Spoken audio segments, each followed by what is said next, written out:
Catalyst Biosciences has focused on the development of protease therapeutic agents that work via a catalytic mechanism of action.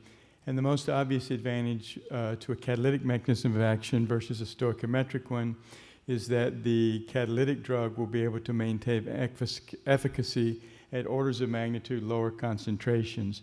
Therefore, for a given drug effect, the duration of action of a catalytic drug will be substantially longer than that of a stoichiometric drug.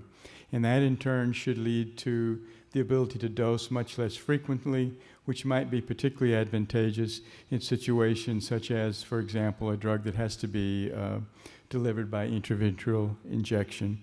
Now, we also think there may be an advantage to targeting C3 versus other proteins in the complement cascade, and that is because C3 is the one point in the cascade where one can block or inhibit the production of all aflatoxins as well as the membrane attack complex, whether they're generated by any of the three arms of the cascade. And so consequently, we used our proprietary counter-selection protease technologies to create orthogonal anti-C3 leads based on two distinct human proteases. Now, the target product profile that we set for the program is listed on the slide. The efficacy and toxicity profiles are the second 2 points. In addition, we required that the ultimate lead contain 6 or fewer mutations, and that may be considered a little bit conservative for a drug that's administered into an immune privileged site, but we'd rather be safe than sorry. So we then took 2 variants that we selected for each of the scaffolds, and we put them into a fairly comprehensive single-dose escalation toxicity study in a non-human primate model, specifically the cynomolgus monkey model. And the good news from the study was that for one of 2 molecules for each of the scaffolds, we saw no observations at any dose. So we chose those 2 molecules to go forward into a study of the pharmacokinetics and pharmacodynamics of these 2 scaffolds, or the variants of these 2 scaffolds. Now, what I show you here on this slide is some pharmacokinetic data for the small form, the short form of these 2 proteases. So these are isolated protease domains. Their mass is about 25 kD, so they're about half the size of a Fab. So as expected, they have relatively short half-lives in the monkey vitreous, with a half-life of 1.7 to 1.8 days. Based on data published by the Genentech Roche group, we would expect that to correspond to a half-life slightly over 5 days in a human system. Now, because of the relevance for the data that I'll show you on the next slide, I want to point out that the 2 experiments for the UPA lead were highly consistent, both with respect to the half-life measured for the drug as well as the in vivo recovery.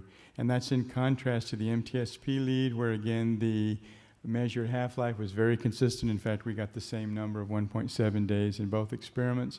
However, the in vivo recovery in the 2 experiments varied dramatically. So in the first experiment, we observed a 100% in vivo recovery. In the second experiment, we recovered only 18% of the dose drug.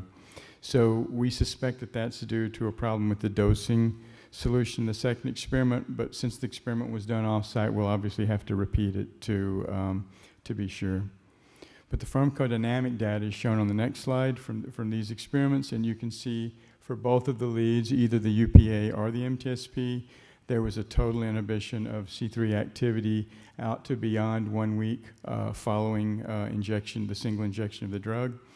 We clearly had lost all inhibition to the 28-day point, which would correspond to about 84 days in the human system with the UPA. However, the MTSP, for the reasons I mentioned before, was more difficult to interpret. There appeared to be a modest, albeit not statistically significant, inhibition of C3 levels even at this 28-day time point. However, again, for the reasons I mentioned, we'll need to repeat this experiment. We also want to include a 20-day time point, which would correspond to every other month dosing in man. And this is because you would expect significantly greater efficacy because of the short half-life and the monoexponential decay. There would be about 25-fold more protease at the 20-day time point after injection than at the 28-day time point. So in conclusion, the anti-C3 protease leads that we have created are potent, stable, and well tolerated in the non-human primate model. We believe that this anti-C3 protease approach can become significantly differentiated from antibody or small molecule approaches, and that's based on coupling the potent catalytic turnover of C3 with a strategy to significantly improve the half-life. So for example, as illustrated by the figure at the bottom of the slide, we could put the protease domain back into the much larger full-length construct. That would be one strategy that would not increase the antigenicity risk. Another strategy that would not increase the antigenicity risk would be to simply pegylate the protease domain. And both those strategies have obviously been used successfully with either nucleic acid aptamers or antibody fragments by other investigators. So in conclusion, we hope that those strategies will allow us to create a drug that will demonstrate significantly greater inhibition of the progression of geographic atrophy and yet require dosing only once every 2 to 4 months. Thank you.